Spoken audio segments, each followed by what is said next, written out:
So mga pre, isang mapagpalang araw sa inyong lahat at welcome back sa channel ko. So mga pre, for today's video ay nandito tayo sa kaibigan nating si Pare Ian.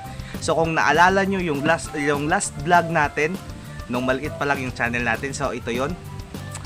So kung napanood nyo, so malamang kilala nyo na yung kaibigan natin. So nandito na naman tayo mga pre kasi marami na naman siyang pang out na beta. So titingnan natin at baka makakuha na naman tayo dito mga pre.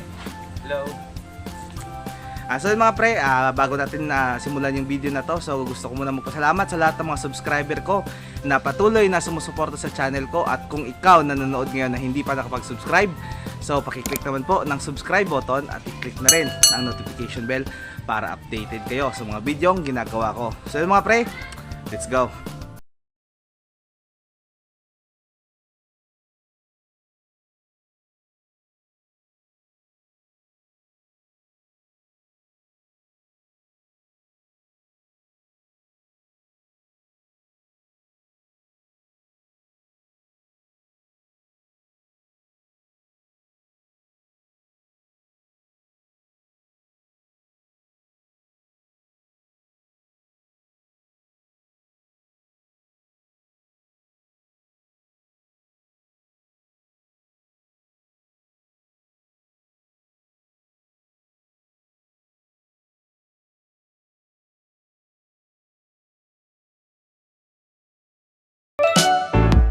So yun mga pre, lahat na nandito ng mga beta ay puro lamang mga male. So pupuntahan natin yung female doon sa loob. So tara, samahan nyo ako. So yun mga pre, ito yung mga female na beta niya. So ayan yung mga pre, tingnan nyo. So gaganda. Anong strain to pre? Nemo. So Nemo to? Tapos raw mga crown tail. May mix na crown tail. So tapos, ito na lang yung natira sa mga breeding mo? May ano pa, may mga paray pa sa labas. May susunod ka pa. So ang Mayroon pa. gaganda oh. So mga pre, sa mga gustong mag-avail ng mga beta na to, so pwede nyong i-PM si Pare Ian. So ito yung Facebook account niya. Ito mga pre, papakita namin sa inyo. Thailand na ano, red copper. Red copper na Thailand. Thailand breed. Wow, ganda. Yan oh. Red copper din yan.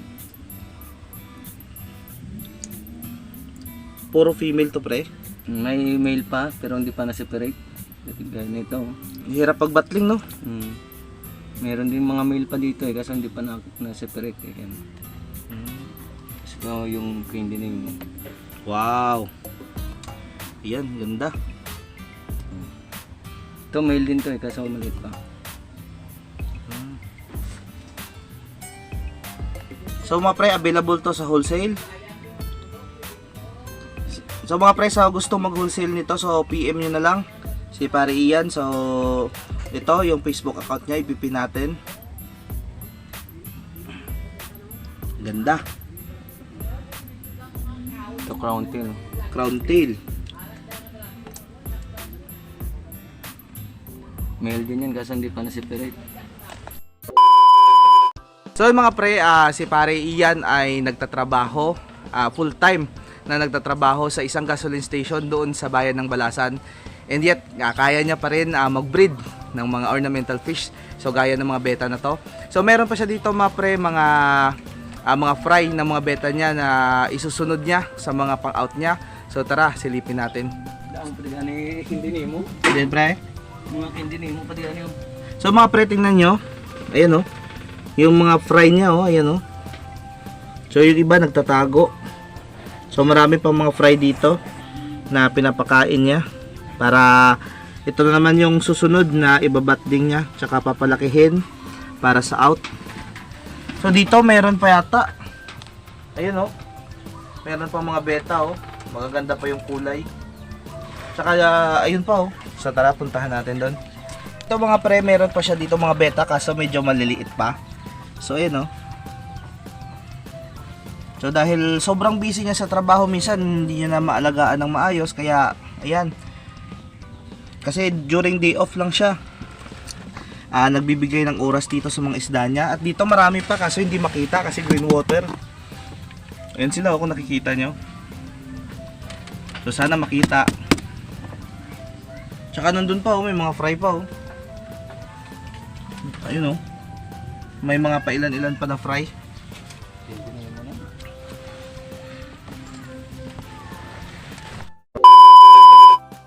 So yung mga pre, yung mga pang out niya na beta ay pwede nang i-sell sa market. So sa mga supply, sa mga wholesaler dyan, so available po yung mga beta na to.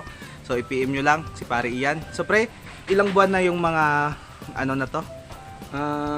Pag grow out na 3 to 4 months, pwede mo nang maibenta yan. So mga nasa 3 to 4 months na to. So Tsaka mature na, mag-mature din yan. So halos lahat ng to ay ready to breed na. Mature na rin yan kasi nagbabubbles na rin yung mga ano niya. Namasak na yan kanina.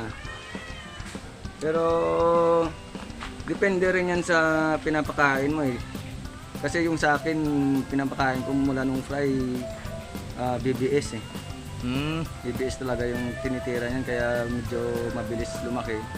Minsan nga 3 months pa lang pwede mo nang pwede mo nang ma-dispose kung may buyer ka. So pre, ano yung masasabi mo sa mga breeder natin na laging failure sa pagbe-breed ng beta? So ano yung mga tips na pwede mong ma-share sa kanila? Minsan kasi hindi naman lahat ng breeding success Mayroon talagang mafe-fail yan. Pero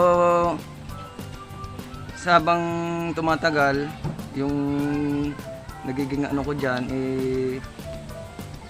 dapat first mong ma-failure na mag-breed, palitan mo na yung breeder mo. Huwag mo nang i-continue yun. Kasi ibig sabihin nun, hindi pa mature yun Dapat ano mo pa siya ulit, I-groom? I-groom mo pa. Bali, i-separate mo muna siya hanggang i-try mo naman ulit hanggang maging successful na siya. Kasi nasa breeder din yan hindi siya nagbi-breed So nagpapalit ka ng breeder pagkatapos mo ma-breed?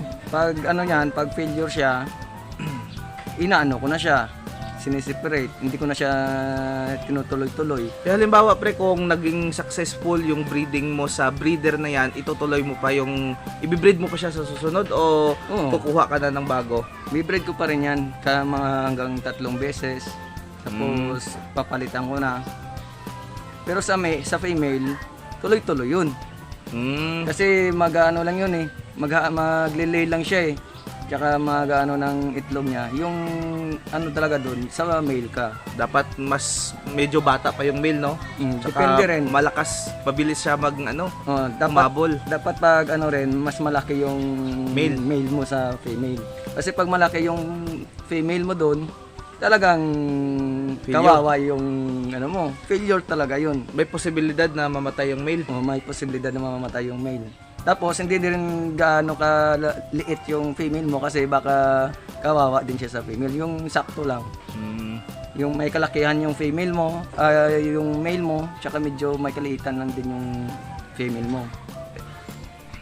So pre, kapag paano mo wino-water change yung mga isda mo dahil alam ko busy ka. May mga anak ka pang hinahatid sa eskwelahan, meron ka pang asawa na hinahatid sa trabaho, at may trabaho ka rin.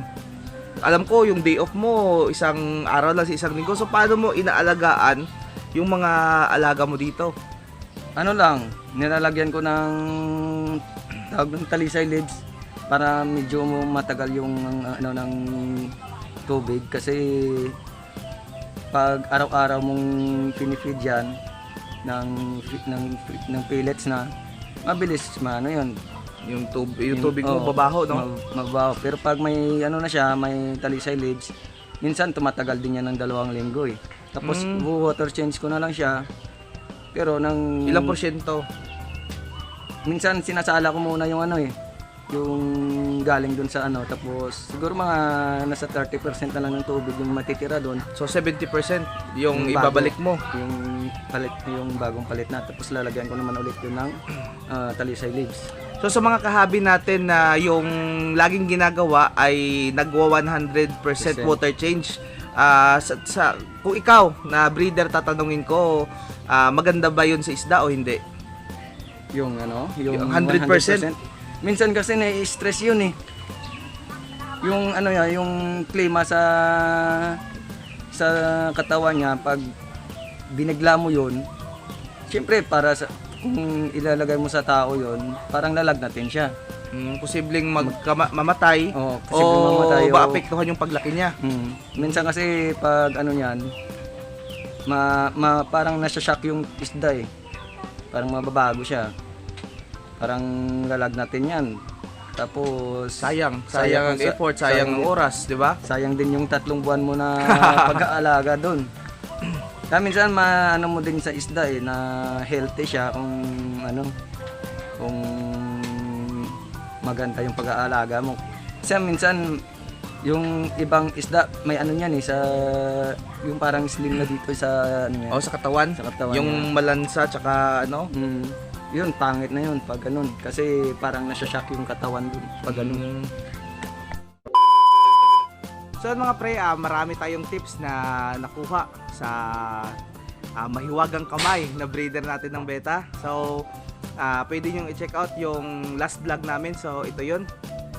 So yun mga pre, maraming salamat sa patuloy na pagsuporta sa channel ko. Naway marami kayong natutunan sa video namin. So kasama ko si Pare Ian. So maraming salamat. God bless us all and bye-bye.